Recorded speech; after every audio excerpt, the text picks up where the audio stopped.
Assalamualaikum warahmatullahi wabarakatuh. Waalaikumsalam warahmatullahi wabarakatuh. Sebelumnya saya mentor modul Nusantara ingin menanyakan beberapa hal mengenai Sunan Bonang di sini, Pak. Oke. Bisa diceritakan terlebih dahulu namanya Bapak serta sebagai apa di Sunan Bonang di sini? Terima kasih. Saya nama lengkap Sunadi Ilham SIP. Saya di Sunan Bonang tugas sehari-hari sebagai penata administrasi di kantor sekretariat Yayasan Mahabharata Sunan Bonang. Saya di sini hanya pelayanan administrasi, tetapi untuk pelayanan yang lainnya di Sunan Bonang ini memang ada bidang-bidang tersendiri sebagaimana job deskripsi yang ada di Makam Sunan Bonang. Gitu. Ya, baik. Kapan pertama kali makam Sunan Bonang dibangun? Makam Sunan Bonang ini sebenarnya kalau dibangun tidak pernah ada catatan resmi ya, baik itu catatan yang tertulis di BPJB di kantor Trowulan maupun di Yayasan Makam Sunan Bonang. Jadi kalau istilah dibangun itu sebenarnya makam ini ya sejak makam itu ada, otomatis bangunan itu ada. Nah, logikanya kan seperti itu. Nah, hanya saja bagian-bagian lain, bagian-bagian pendukung seperti jungkok, kemudian halaman 1, 2, dan 3, kemudian mengenai gapura dan ornamen-ornamen pendukung yang lain, termasuk fasilitas yang ada di sini, itu terus berkembang dinamis mengikuti perkembangan zaman. Nah, yang jelas seperti itu. Kemudian kalau dikatakan membangun Sunan Bonang itu sebenarnya kan makamnya tidak di sini. Nah, gitu Mbak. Jadi makam Sunan Bonang itu sebenarnya awalnya itu ada di Desa Bonang, Kecamatan Lasem, Kabupaten Rembang, Jawa Tengah. Nah, kemudian jasad Sunan Bonang itu ini berdasarkan catatan sejarah yang sudah diakui oleh banyak kalangan dan akademisi, jasad beliau ini kemudian kan diambil untuk dipindahkan ke Bawean.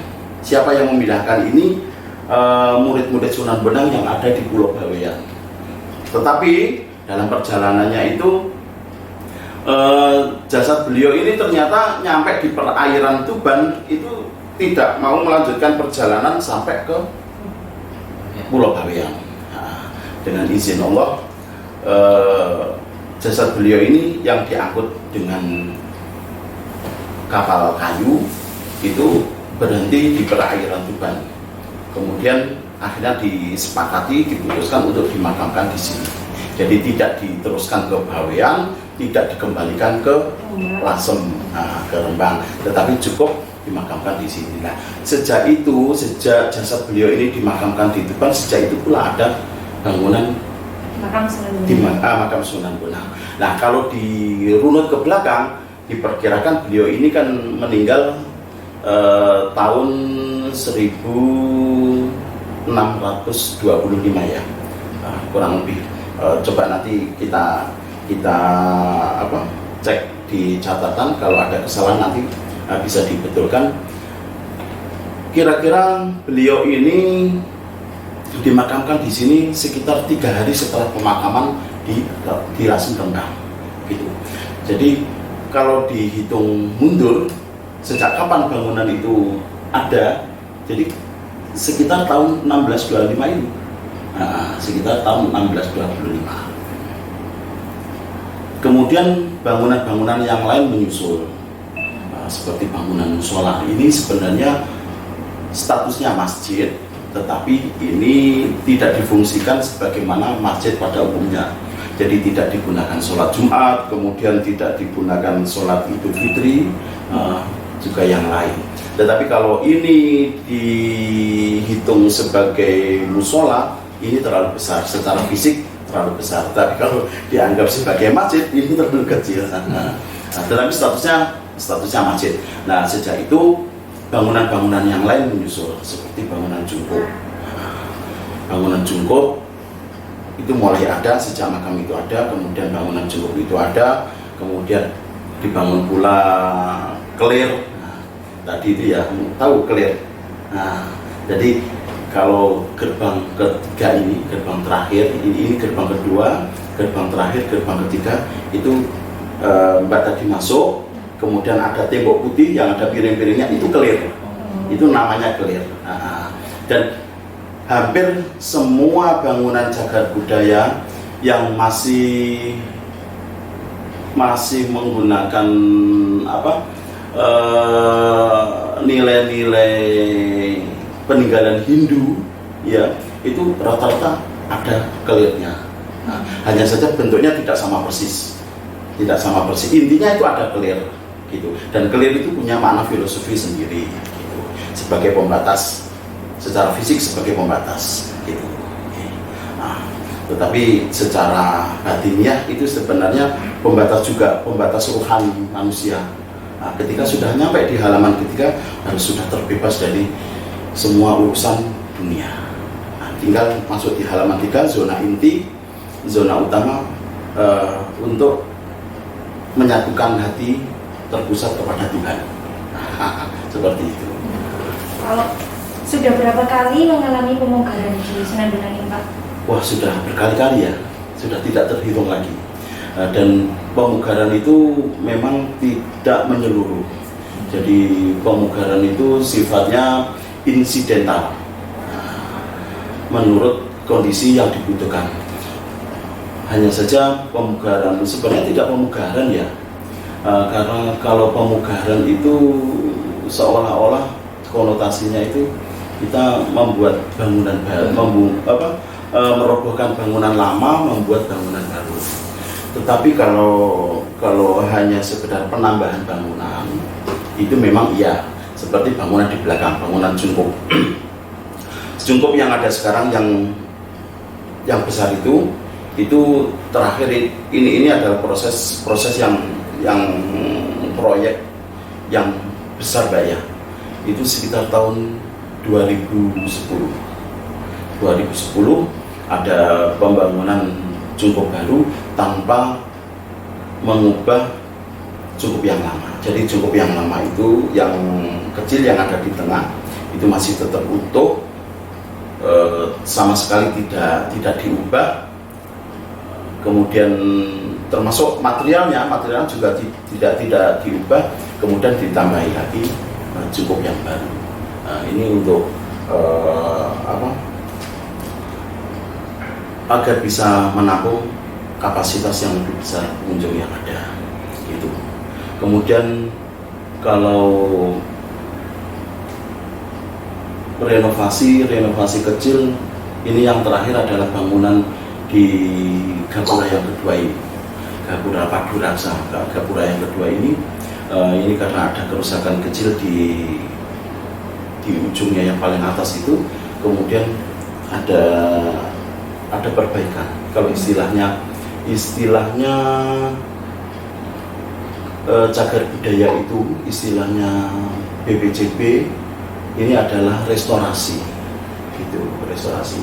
Jadi ada beda ya pemahaman kita itu dengan cagar budaya itu beda. Jadi kalau kita mengelola itu sebenarnya bahasa cagar budaya itu bahasa Trowulan, Balai Pelestarian Cagar Budaya itu bukan pengelolaan ya, pemanfaatan. Nah, seperti itu. Nah, jadi kita ini sebenarnya memanfaatkan. Gitu. Nah, kemudian ini sempat ada restorasi. Kalau ekskavasi itu berarti kita menggali benda cagar budaya yang belum ditemukan itu untuk diangkat kembali. Terus bisa diceritakan salah satu ajaran Sunan Bonang dalam hal kebinekaan dan nilai-nilai toleransi? Sunan Bonang itu Sultanul Aulia di Tanah Jawa, raja para wali yang ada di Tanah Jawa. Dan beliau ini, Sunan Bonang ini adalah satu-satunya wali yang menjadi penasihat kerajaan Demak. Di masa Sultan yang pertama, Sultan Raden Abdul Fattah. Beliau ini adalah penasihat utama. Dan Sunan Bonang ini adalah wali yang memiliki kesederhanaan hati, kesederhanaan hidup, kemudian sosok yang bisa membaur dengan semua lapisan masyarakat. Gitu. Ajaran beliau yang paling terkenal itu adalah di dalam Suluk Wijen itu, kemudian dengan tembang Tombo Hatinya itu yang terkenal itu. Beliau mengajarkan nilai-nilai kehidupan untuk bermasyarakat dan bernegara. Itu makanya Sunan Bonang sampai pernah melukiskan gambaran hidup berbangsa bernegara, relief dalam sebuah pohon yang disebut dengan pohon Kalpataru. Jadi kalau di masa Pak Harto dulu ada tropi yang namanya tropi Kalpataru, itu sebenarnya tidak jauh dari apa yang pernah diajarkan oleh Sunan Bonang. Nah, sekarang ini peninggalan benda cagar budaya yang namanya Kalpataru itu masih ada, masih tersimpan di Museum Kambang Putih, Museum Daerah Kabupaten Tuban. Nah, di situ bisa dilihat di dalam pahatan itu yang semakin rusak itu, semakin terkikis itu ya kropos. Di situ ada banyak cerita yang ingin ditulis oleh Sunan Bonang dalam bentuk relief. Nah, dalam bentuk relief. Di situ ada beberapa bangunan, mulai dari candi, kemudian vihara, kemudian masjid, ya, masjid. Pembangunan dalam bangunan fisik masjid pada masa itu memang tidak seperti masjid-masjid sekarang ini. Jadi gambaran masjid sekarang ini kan mesti tetap ada kubah. Nah, masjid Jawa pada masa itu kan masjid yang identik banget dengan nilai-nilai yang tertanam di masyarakat itu sendiri, sehingga masjidnya dia berbentuk joglo seperti itu. Nah, di situ ada gambarnya. Nah, di situ Sunan Bonang sudah menggambarkan bahwa untuk mencapai kerukunan dalam hidup yang penuh dengan keragaman, nilai-nilai harmonisasi itu harus selalu ditanamkan. Dan cara menanamkannya, ya kita harus bisa membaur, bisa menerima semua perbedaan yang ada dalam satu bingkai persatuan itu. Makanya itu digambarkan betul dalam pohon Kalpataru oleh Sunan Bonang. Itu gambaran dari bangunan tempat ibadah yang berbagai agama itu ditampilkan, dan itu yang masih ada jejaknya di Tuban sampai saat ini. Kalau Mbak Gabriel ya pengen melihat itu buktinya, sekarang di Tuban masih ada. Coba lihat di alun-alun itu, samping barat alun-alun ada Masjid Agung, sebelah utaranya ada kelenteng, ya, tempat ibadahnya umat Tionghoa, ya. Kemudian di sampingnya lagi, di utaranya lagi ada gereja. Ini menunjukkan gambaran bahwa Tuban sejak awal itu sudah menanamkan nilai-nilai harmonisasi. Makanya jangan kaget kalau Tuban 10 tahun kemarin, ya, tagline Kabupaten Tuban itu adalah the spirit of harmony, ya, nah, semacam itu. Jadi dari Tuban ingin dibangkitkan lagi harmonisasi dalam berbangsa bernegara, itu ingin sekali dimulai dari Tuban, dan Tuban ingin mengawali karena itu adalah ajaran yang sudah pernah ada di Tuban dan itu diadopsi oleh kehidupan seluruh Nusantara. Makanya di saat-saat ini krisis integritas, ya, krisis kebangsaan yang sekarang ini sudah mulai terkikis, itu dari Tuban ingin dibangkitkan lagi. Jadi 10 tahun kemarin, makanya the spirit of harmony itu ingin dimulai lagi dari Tuban, karena itu memang ajaran yang pernah diberikan oleh Sunan Bonang. Jadi dapat disimpulkan bahwa ajaran Sunan Bonang tentang kebinekaan dan nilai toleransi sudah diajarkan sejak dulu, ya Pak? Betul. Ya, satu yang ingin saya sampaikan, di dalam makam Sunan Bonang itu batu nisannya, ya, ini saya tidak bisa saya ajak masuk, ya. Batu nisan Sunan Bonang itu satu-satunya makam wali yang pahatannya itu, ya, pahatan lisannya itu tidak berbentuk tulisan, tetapi berbentuk simbol. Nah, di situ ada bintang Surya Mojopahit. Saya sendiri juga baru tahu, ternyata betul. Artinya Sunan Bonang itu adanya memang sejak zaman Mojopahit. Bisa dideteksi, bisa dicari di makam-makam wali yang lain. Tidak ada makam yang misalnya itu ada simbolnya bintang Surya Mojopahit. Dari artinya Sunan Bonang secara fisik dan seluruh ajarannya sejak zaman Mojopahit itu sudah ada. Jadi ajaran-ajaran kehidupan berbangsa ini sejak zaman Mojopahit itu oleh Sunan Bonang sudah ditanamkan, dan itu yang terus berkembang sampai hari ini. Selanjutnya, bagaimana manfaat yang bisa dirasakan oleh masyarakat sekitar makam dengan adanya makam Sunan Bonang di sini, Pak? Hampir setiap tempat yang memiliki ikon atau menjadikan sesuatu yang dibanggakan oleh masyarakat pasti akan menimbulkan nilai manfaat apapun, termasuk di dalamnya adalah makam Sunan Bonang.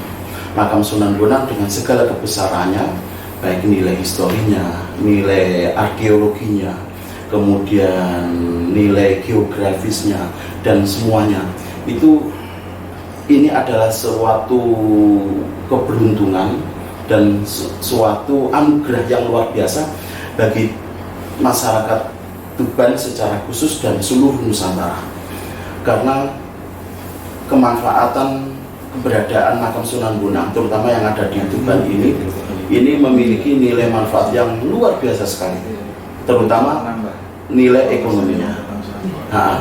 Karena bagaimanapun juga industri yang paling selamat itu sesungguhnya adalah industri pariwisata, tidak bisa dipungkiri.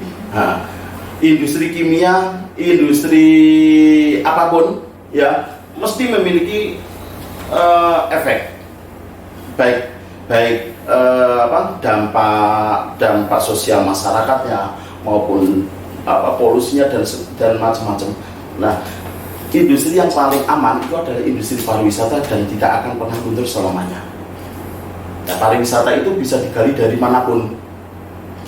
Ya, bangunan sejarah itu juga bisa memiliki nilai pariwisata, dan Sunan Bonang ini sudah membuktikan nilai kemanfaatannya bagi semua kalangan, baik pemerintah daerah, masyarakat, tokoh masyarakat, dan siapapun. Boleh diceritakan, Kak, bagaimana pendapat kaum milenial terhadap kebudayaan makam Sunan Bonang? Kebudayaan Sunan Bonang ini bagi kaum milenial ini sebenarnya adalah kebudayaan yang tinggi, tetapi tidak semua orang bisa memahaminya. Kenapa? Karena masyarakat digital saat ini itu lebih banyak belajar dari teknologi yang berkembang saat ini, ya, daripada membaca banyak literasi. Nah, itu salah satu kekurangan kaum milenial kita. Tetapi secara tidak langsung sebenarnya ini memiliki pengaruh yang besar bagi mereka. Apalagi sekarang ini sudah mulai ada perubahan tren ya.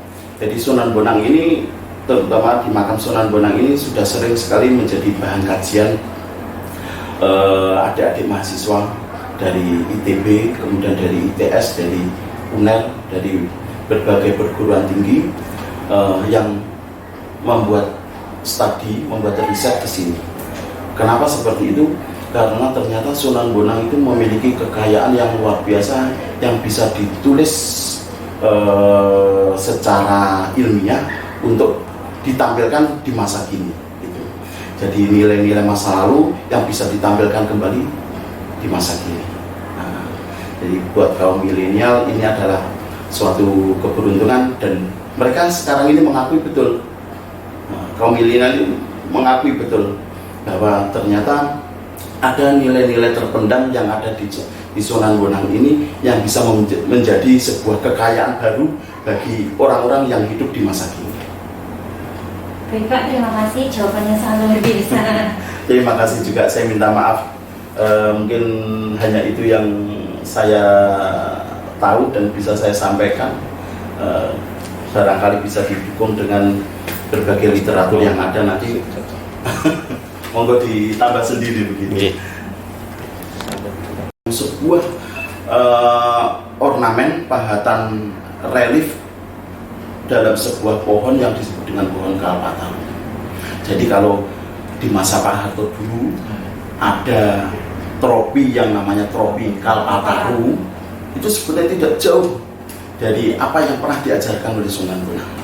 Nah, sekarang ini peninggalan benda cagar budaya yang namanya Kalpataru itu masih ada, masih tersimpan di Museum Kambang Putih, Museum Daerah Kabupaten Tuban.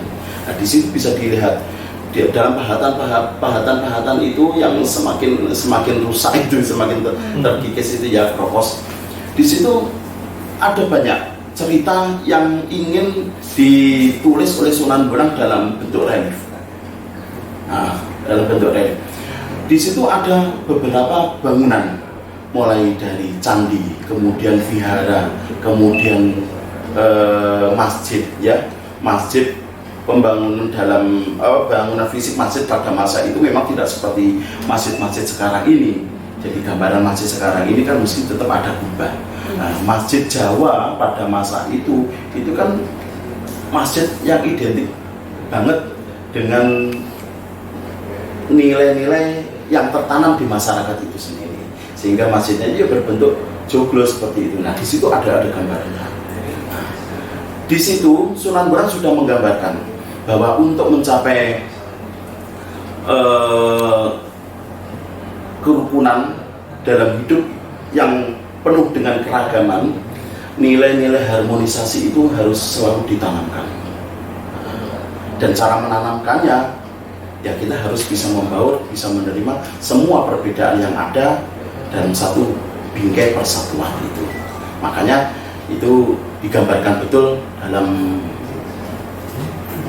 pohon Kalpataru oleh Sunan Bonang. Itu gambaran dari bangunan tempat ibadah yang berbagai agama itu ditampilkan, dan itu yang masih ada jejaknya di Tuban sampai saat ini.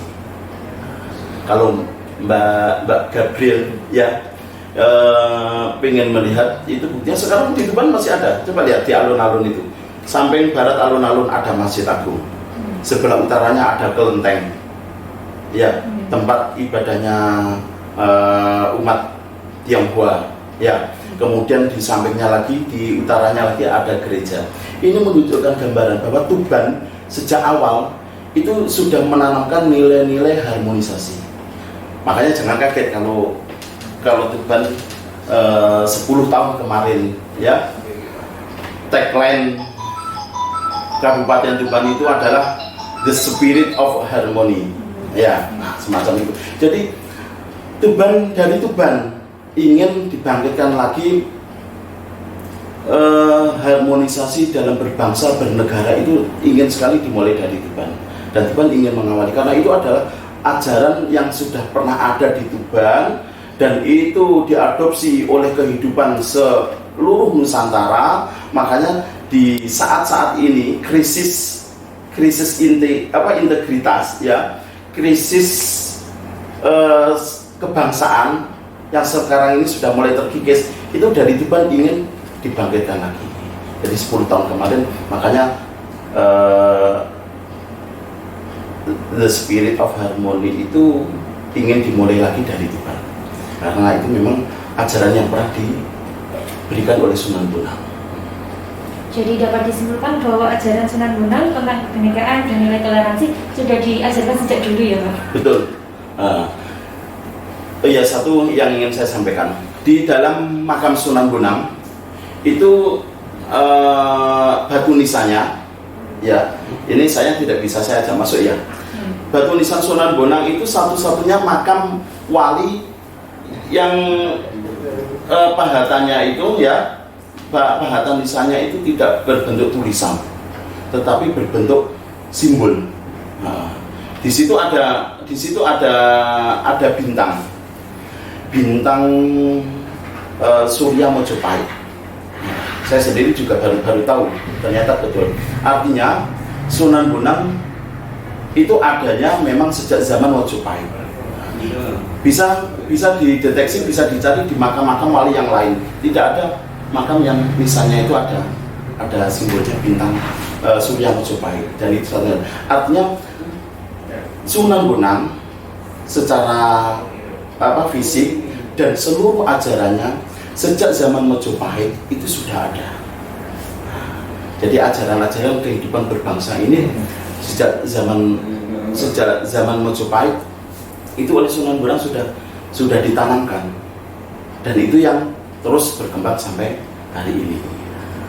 Selanjutnya, bagaimana manfaat yang bisa dirasakan oleh masyarakat sekitar makam dengan adanya makam Sunan Bonang di sini, Pak? Hampir setiap tempat yang memiliki ikon atau menjadikan sesuatu yang dibanggakan oleh masyarakat pasti akan menimbulkan nilai manfaat apapun, termasuk di dalamnya adalah makam Sunan Bonang. Makam Sunan Bonang dengan segala kebesarannya, baik nilai historinya, nilai arkeologinya, kemudian nilai geografisnya, dan semuanya itu, ini adalah suatu keberuntungan dan suatu anugerah yang luar biasa bagi masyarakat Tuban secara khusus dan seluruh Nusantara, karena kemanfaatan keberadaan makam Sunan Bonang terutama yang ada di Tuban ini memiliki nilai manfaat yang luar biasa sekali, terutama nilai ekonominya. Karena bagaimanapun juga industri yang paling selamat itu sesungguhnya adalah industri pariwisata. Tidak bisa dipungkiri. Industri kimia, industri apapun ya mesti memiliki efek baik dampak sosial masyarakatnya maupun polusinya dan macam-macam. Nah, industri yang paling aman itu adalah industri pariwisata dan tidak akan pernah luntur selamanya. Ya, pariwisata itu bisa digali dari manapun. Ya, bangunan sejarah itu juga bisa memiliki nilai pariwisata, dan Sunan Bonang ini sudah membuktikan nilai kemanfaatannya bagi semua kalangan, baik pemerintah daerah, masyarakat, tokoh masyarakat, dan siapapun. Boleh diceritakan, Kak, bagaimana pendapat kaum milenial terhadap kebudayaan makam Sunan Bonang? Kebudayaan Sunan Bonang ini bagi kaum milenial ini sebenarnya adalah kebudayaan yang tinggi, tetapi tidak semua orang bisa memahaminya. Kenapa? Karena masyarakat digital saat ini itu lebih banyak belajar dari teknologi yang berkembang saat ini, ya, daripada membaca banyak literasi. Nah, itu salah satu kekurangan kaum milenial kita. Tetapi secara tidak langsung sebenarnya ini memiliki pengaruh yang besar bagi mereka. Apalagi sekarang ini sudah mulai ada perubahan tren ya. Jadi Sunan Bonang ini, terutama di makam Sunan Bonang ini, sudah sering sekali menjadi bahan kajian adik-adik mahasiswa dari ITB, kemudian dari ITS, dari UNER, dari berbagai perguruan tinggi yang membuat studi, membuat riset di sini. Kenapa seperti itu? Karena ternyata Sunan Bonang itu memiliki kekayaan yang luar biasa yang bisa ditulis secara ilmiah untuk ditampilkan di masa kini. Gitu. Jadi nilai-nilai masa lalu yang bisa ditampilkan kembali di masa kini. Nah, jadi buat kaum milenial ini adalah suatu keberuntungan, dan mereka sekarang ini mengakui betul, kaum milenial ini mengakui betul bahwa ternyata ada nilai-nilai terpendam yang ada di Sunan Bonang ini yang bisa menjadi sebuah kekayaan baru bagi orang-orang yang hidup di masa kini. Baik, Pak, terima kasih, jawabannya sangat luar biasa. Terima kasih juga, saya minta maaf, mungkin hanya itu yang saya tahu dan bisa saya sampaikan. Barangkali bisa didukung dengan